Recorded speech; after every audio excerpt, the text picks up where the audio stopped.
remember the moment you felt head over heels, no turning back in love with your significant other? You knew that they were the one and this was going to be trouble. Comment below with when you realized it, what was happening at that moment, and I'll tell you what Nicole Kidman said about her love for Keith Urban this week in the COVID-19 Country Music Update. I'm Greg Reynolds. First, we say congratulations to teenage Carrie Underwood because she'd be screaming right now if she knew what future her was going to be able to do. Dance in her favorite band's video, in her room, in a new kid's t-shirt. That's right, adult Carrie lived Kid Carrie's dream, and it's awesome.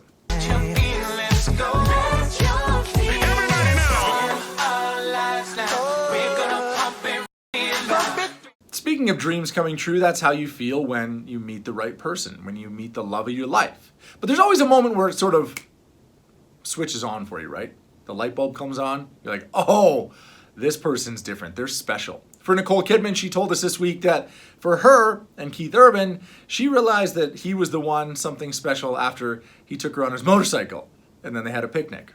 Don't underestimate the power of a motorbike. For me, with my wife Sam, it wasn't anything she did, it was a feeling I got. We were doing long distance, and the first time I drove away from her, after we'd spent a lot of time together, I had this feeling in my stomach, like my heart had just been ripped out. And I was like, oh, this is what I've been looking for. And then I cried as I drove the rest of the way away from her.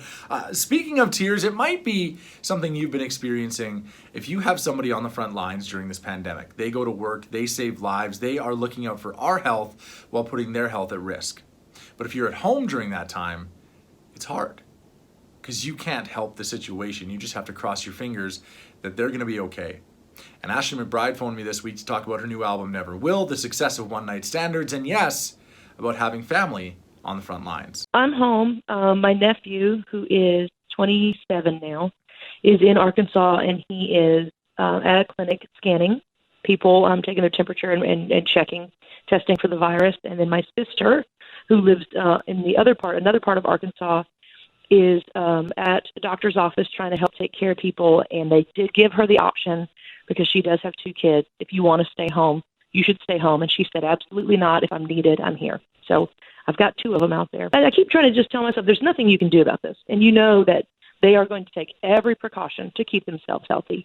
And they absolutely will. You know, they're going to have their masks, they're going to have their gloves, everything is going to be sterilized. The point is they're trying to help. So if you can just not focus on them being in danger, just focus on the fact that they're out there trying to help. And it's great advice from Ashley. Just know that they're doing their best to be okay and be proud of them. For more updates, subscribe to this YouTube page, Barn49. More coming at you as soon as we get it. And actually, you can watch my full interview with Ashley if you scroll through the page. I'm Greg Reynolds, and this is another COVID-19 Country Music Update.